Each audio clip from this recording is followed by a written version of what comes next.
Feel like the San Antonio Spurs are just outsmarting NBA defenses. And when you look at a play like this where they set this double off ball drag play trying to get this DHO action, they actually don't want the DHO at all. They're just setting up another action here in a second. We're going to allow them to come off this thing. Now we're going to reset up. You see Harrison Barnes do this, right? He's saying basically come off this screen. And what that tells the defense is, A, we got to fight over this thing and we may need to get over to prematurely force or not allow Champagnie to get this wide open three. But as that happens, we never set this screen. We just roll right to the basket. Now, what ends up happening? This guy over commits, right? This guy gets downhill and tries to get over the screen. Screen never happens. We get a wide open layup out of this thing because we just outsmart them. Beautiful job, beautiful play. And what I wanted to do specifically was break down how they were able to just dominate this game.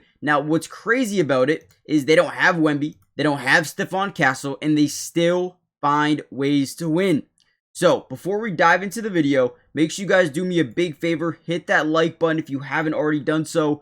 More importantly, hype the video. It's a new YouTube feature. Helps out the channel so much. Hopefully you guys can do it. If not, let's dive into some content.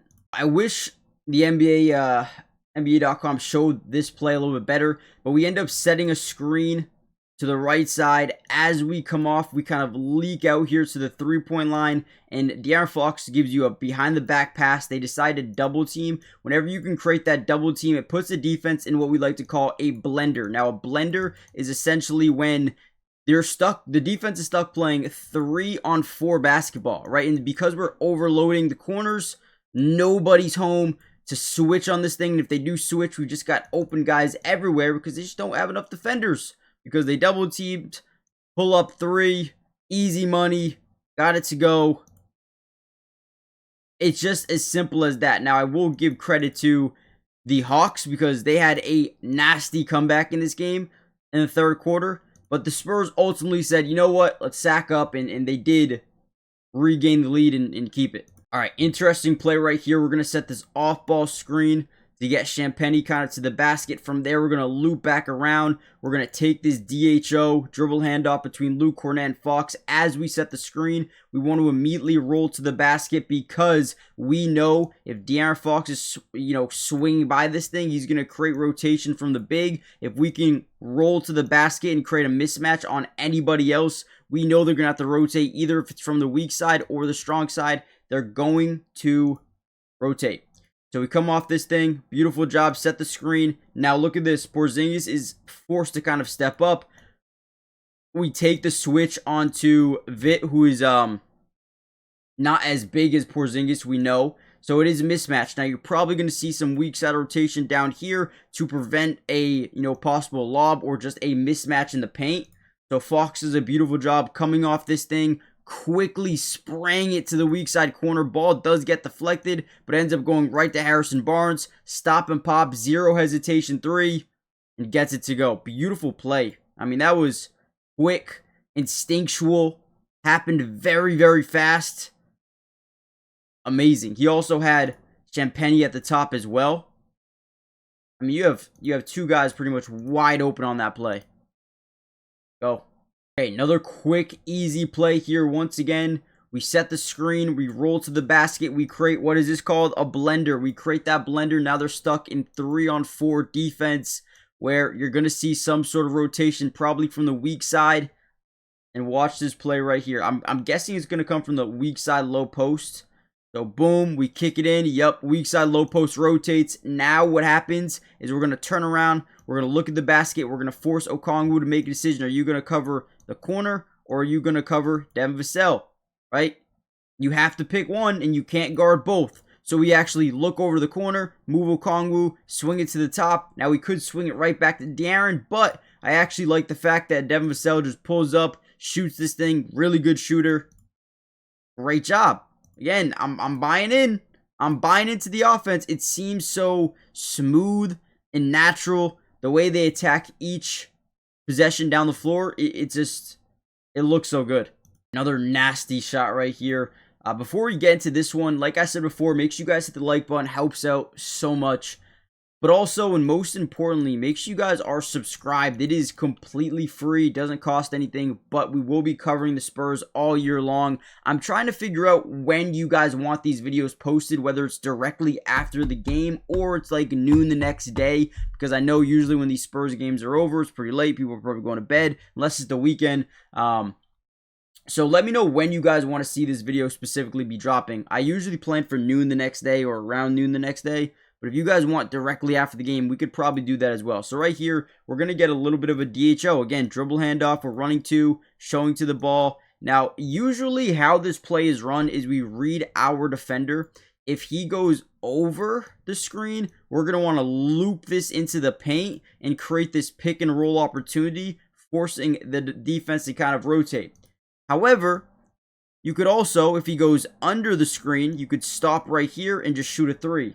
Now, for whatever reason, I think Champagny understands that he's got a good screener here, that he bounces off and just pulls it up. Like, it seems like we didn't read it correctly, but it don't matter. That's basically what happened there. Because, again, usually if they go over, we want to curl around and create a 2-on-1 opportunity because we know this guy's going to follow us around, and we're going to have leverage. We're going to roll to the basket and create a 2-on-1 opportunity unless they rotate from the weak side corner.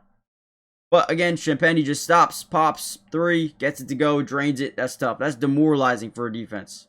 And you can see Okongwu, he's pissed. Okongwu's pissed. So it seems like maybe what they were supposed to do is switch it. But if you switched it, you probably get a somewhat open layup there. I don't know what he wanted him to do. The NBA season is in full swing, which means we all have a chance to over 1,000x our money during this year's NBA season. Now, before I get into my picks for tonight, I do want to show you a big offer that they're giving right now. If you use my promo code DUBS, they're going to give you a 100% match up to $100, which means if you put in 100, they're going to give you 100 to use on the sleeper app. If you put in 50, they're going to give you 50, right? It is an absolute cheat code. But what I am putting in for tonight is Giannis over 30 points. They're taking on Cleveland. He usually has really good games versus Cleveland. I think he is going to have a big night tonight. Probably will get to the free throw line a ton. I also like Evan Mobley to have a little bit more assists because they have Giannis guarding him majority of the time. He likes to kick out, draw double teams in certain areas of the floor. And I think he's going to have a lot of assist opportunities. We also can look at Khalil Ware versus the Knicks. I think he's going to have 10 or more points in this game. And this is 20 to win 70. You guys can obviously put more, put less, whatever you guys want. And again, use promo code DUBS. You'll get a $100 match deposit on your first deposit, depending on how much you put in. Terms and conditions apply. See Sleeper's terms of use for details. Currently operational in over 25 states, so check out Sleeper today. Very similar to that last play. We're going to set this screen here with Sohan. We're going to get him out to the three-point line. Now, again, we're going to set up this DHO on the right side with Champagny once again. Same thing as before, but this time we're actually going to utilize the action off it, right? We're going to read our defender. If he follows us around it, we're going to curl this thing into the lane, and we're probably going to roll our big to the basket, and we're going to create some sort of opportunity for either one of these guys, right? So let's watch. Boom, handoff, screen is good. You see them start to rotate the big over. He plants that foot into the ground as if he's going to attack it. But ultimately, I think he follows Jeremy Sohan. And let's see, you're probably going to see some weak side rotation from the corner. Let's see. So boom, we drive in. Yup, you see the rotation. And Champagny throws that thing down. Oh my lord, I was not expecting that. I was expecting maybe like a kick out to Keldon Johnson. See, this is why I think we need to be at the three-point line. Because you had an easy three-point opportunity here. I know, I mean, you get a dunk. So, I mean, I'd rather have a dunk here. But still, need to space the floor a little bit better. But, man, look, you see Wemby. He's like, yo, I didn't know he had it in him. I personally, I didn't either.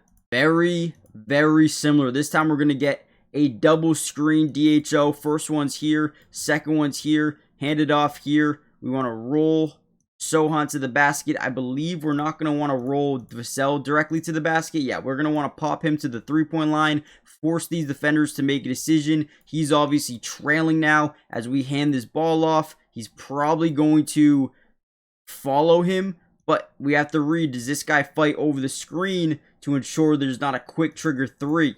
Yes, that's exactly what he does. Now we roll to the basket. We get leverage. We over the head pass this thing over to Sohan. Dot. And then once again, you get the late rotation from the weak side. Easy dunk from Jeremy Sohan. And they were just getting beat with this DHO game all night long. There was nothing they could do. This bucket right here kind of just put the game away. I feel like we're just going to get a quick little pass over to De'Aaron Fox. He gets a switch onto Porzingis, which is a mismatch every day of the week just because of the speed that he attacks every play with. If he gets downhill on you, you're not going to be able to catch him. And boom, that's what he does exactly. Look at the body contact. He knows he's got leverage. So usually these guys are in a spot where they can't really stop on a dime. But De'Aaron Fox can. So he gets to the lane, stops on a dime. We know this guy's all his momentum's coming to us. Boom. Body contact, floater, and one. Sound dumb. Game over. Pretty much, I mean, I guess 128 to 113. The free throw, 2:45 left to go. Pretty much game. Pretty much game at that point. And I thought the Spurs looked really good, man. And they continue to look good. No Wemby, no Castle. They still look really good, man. Is this the year for the San Antonio Spurs? Let me know what you guys think in the comments. Hit the like button, subscribe, hype the video. And yeah, I'll see you guys in part 2. Should be soon. Peace.